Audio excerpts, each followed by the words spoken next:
पहला पाठ नबी इसायास का ग्रंथ अध्याय 25 पद संख्याएं 6 से 9। प्रभु सदा के लिए मृत्यु समाप्त करेगा। विश्वमंडल का प्रभु इस पर्वत पर सब राष्ट्रों के लिए एक भोज की तैयारी करेगा।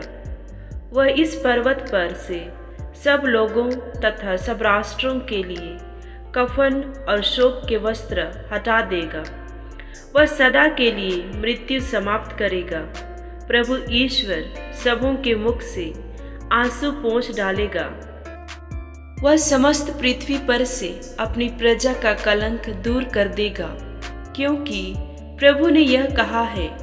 उस दिन लोग कहेंगे, देखो, यही हमारा ईश्वर है, उसी से हमें अपने उद्धार की आशा थी। यही प्रभु है, उसी पर भरोसा था। हम उल्लसित होकर आनंद मनाएं, क्योंकि उसने हमारा उद्धार किया है। प्रभु की वाणी। दूसरा पाठ प्रकाशना ग्रंथ अध्याय 21 पद संख्याएं 1 से 7। इसके बाद मृत्यु नहीं रहेगी। मैं योहन ने एक नया आकाश और एक नई पृथ्वी देखी। पुराना आकाश तथा पुरानी पृथ्वी दोनों लुप्त हो गए थे और समुद्र भी नहीं रह गया था। मैंने पवित्र नगर नवीन यरूशलेम को ईश्वर के यहाँ से आकाश में उतरते देखा।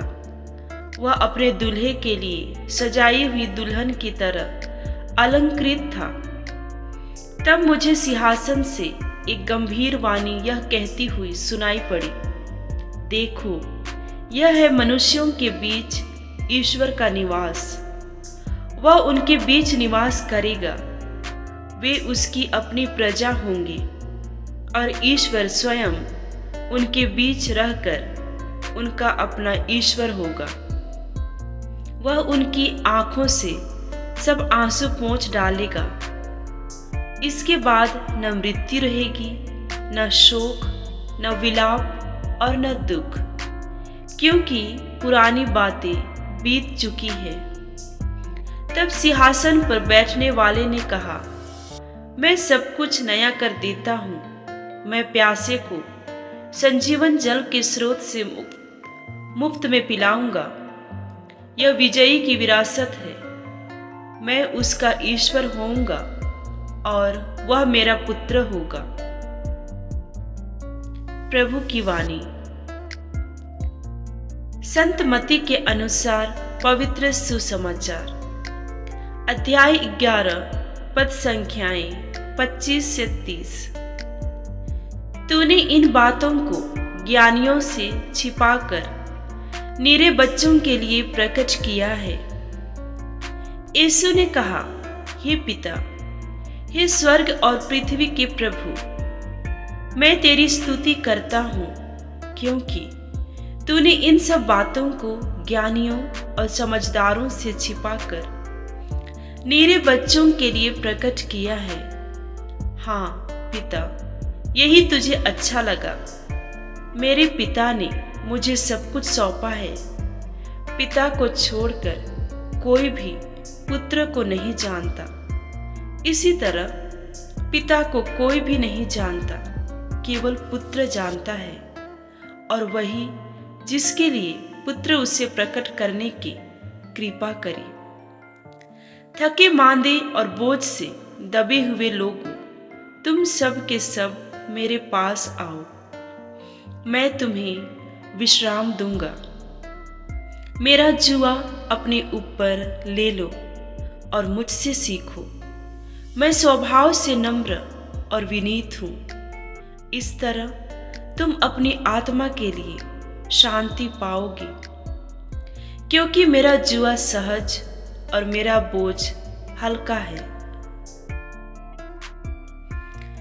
प्रभु का पवित्र सुसमाचार। मनन चिंतन। आज हम 2 नवंबर के दिन हर वर्ष की तरह सब मृत विश्वासियों का स्मरणोत्सव मनाते हैं। सरल शब्दों में कहे तो आज हम हमारे मृत प्रियजनों और उनके साथ सभी मृत विश्वासियों की आत्मा की शांति एवं स्वर्ग पहुंचने के लिए प्रार्थना करते हैं।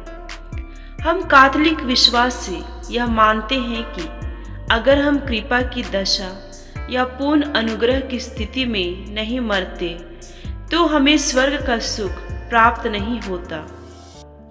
कृपा की दशा मरने वाले ही ईश्वर के मुख का दर्शन करते और स्वर्गीय आनंद पाते हैं। हम इस बात को स्वीकारते हैं कि यदि कोई विश्वासी आत्मघातक पाप की स्थिति में मर जाता है तो उसकी आत्मा नरक चली जाएगी, और यदि कोई विश्वासी पाप की स्थिति में मरता हो लेकिन उसके पाप आत्मघातक प्रकृति के नहीं हो तो आत्मा शोधक अग्नि स्थल पहुंचती है। कलीसिया सिखाती है कि ज्यादातर लोग अपने मरण के समय क्षमनीय पापों से ग्रसित रहते हैं। उनकी आत्माएं शोधक अग्नि के स्थान पहुंचती है।